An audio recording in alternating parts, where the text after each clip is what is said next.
โหคักเนาะมาแต่ลิ้นแต่กินสิมาขึ้นเสียงใส่ลูกสิเมียบ่โธ่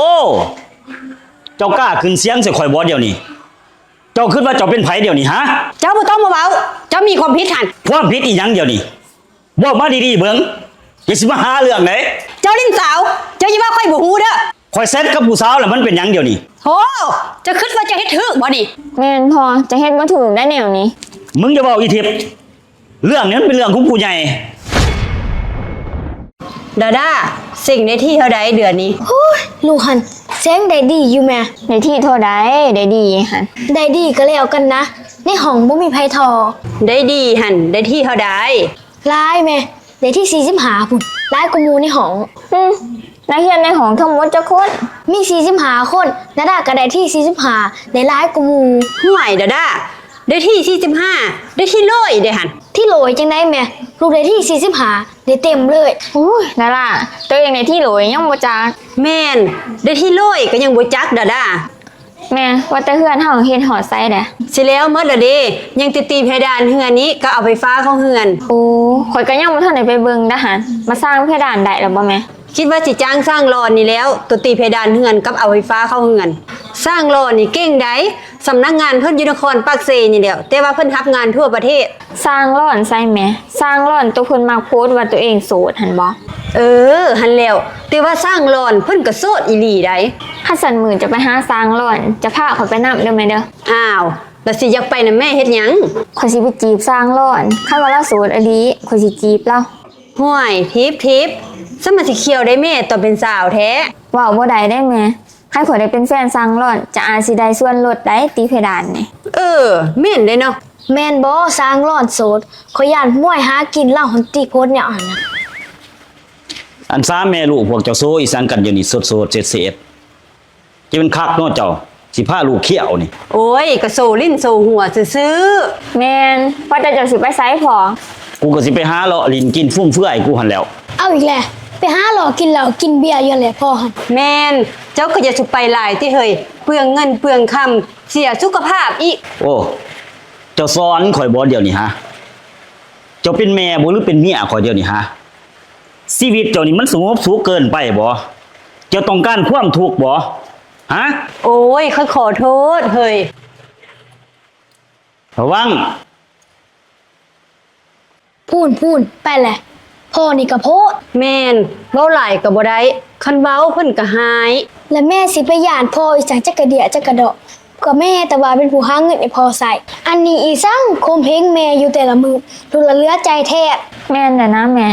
ม่ก็ยอมพ่อโพดโอ้ยก็บ่อยากพิดเถียงกันนี่แล้วจะได้ปะย่าห่างกันพวกเจ้าสิมีปมด้อยอีกโอ้ยแม่หันใจดีเกินไปอีสังก็ย่าจังใดก็พ่อเฮาลูกเอ้ยอดเอาเด้อ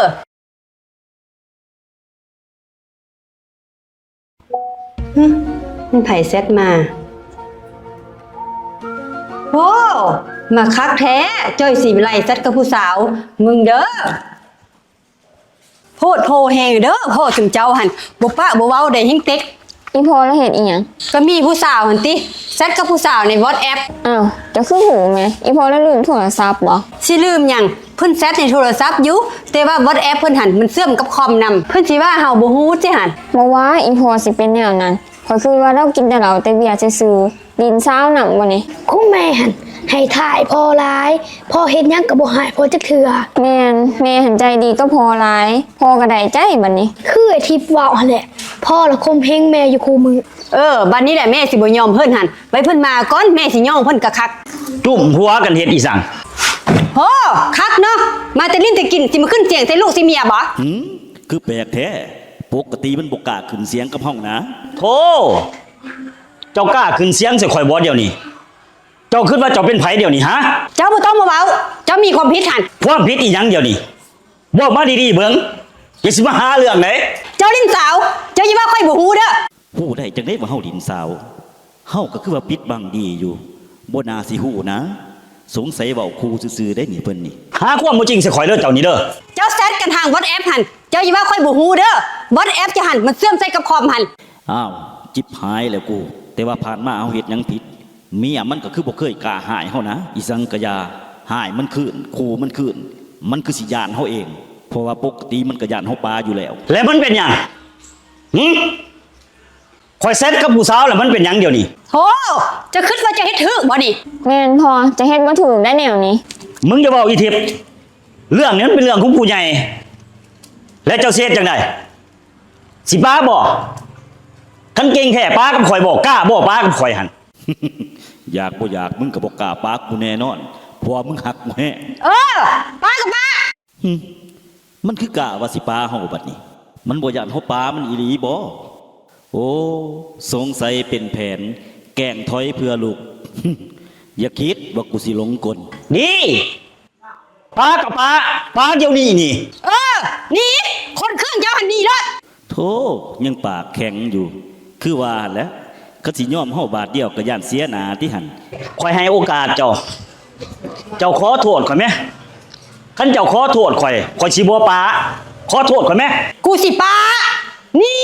บักจ้อยสิอะไร เสร็จบาทนี่เบิ่งคักแล้ว มันสิป้าเฮาอีหลีได้นี่เสียจังได้เด้บาทนี่เอาลูกมาอ่างก่อนซะบ่ทันฟ้าป้าก็ได้อีโตนลูกย่านลูกมีปมด้อยเนาะลูกเนาะอยากบ่อยากลูกก็บ่อยากให้พ่อกับแม่ป้ากันอยู่แล้วว่าจังไดลูกคันพ่อกับแม่สิป้ากันพวกลูกเห็นดีบ่ คันไปกันบ่ได้ก็ป้ากันอยู่แล้วพอเอ้ย อ้าวอีทิพย์อีลูกเวทคือว่าแนวนี้บาดนี้อ้าวลูกบ่ย่านลูกมีปมด้อยบ่ บ่พวกจะอยู่นํกันก็ทรมานจิตใจกันซื่อๆป้าซะ อ้าวเฮ็ดจังไดบาดนี้โอ้ยังด่านี่ยังน้อยอยู่ก็สิบ่อยากให้พ่อแม่ป้ากันดอกเบิ่งดาราเด้อลูกเห็นดีให้พ่อกับแม่ป้ากันอยู่บ่ เห็นดีพอ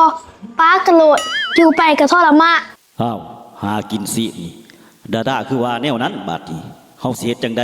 เจ้าคิดดีๆตูแม่นอยู่หรอกว่าลูกเว้าแนวนี้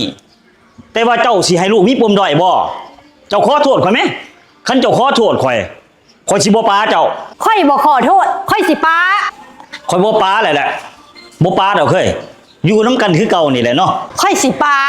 โอ้ยบ่ป้าดอกนะเฮ้ยข่อยขอห้องแหละให้ลูกเจ้าสองคนนบเจ้าให้ลูกเจ้าสองคนขาบเจ้าก็ได้ขอแต่ว่าเฮาอย่าป้ากันเฮ้ย อ้าวพ่อคือให้ลูกก็ไปทิพย์ขาบก็คือบ่ขาบเอง โอ้ยขาบแทนพ่อนี่ลูกพ่อหั่นเปรียบใหญ่เด้อเฮ้ยเด้อให้ลูกเจ้านบก็นบให้ลูกเจ้าขาบก็ขาบคืนดีกันซะเฮ้ย บ่ได้ขอยบ่ขาบได้เขาเจ้าอยากคืนดีกับอีแม่เจ้าก็ขาบเองโลด แม่นคันจะคืนดีหันกราบเองรถ โอ้ยมันสิเป็นบ่เฮ้ยข่อยคนเปรียบใหญ่เด้อเฮ้ย สิมาเปรียบใหญ่สั่งก็ละขาพัน โอ้ยเนาะ มาครับ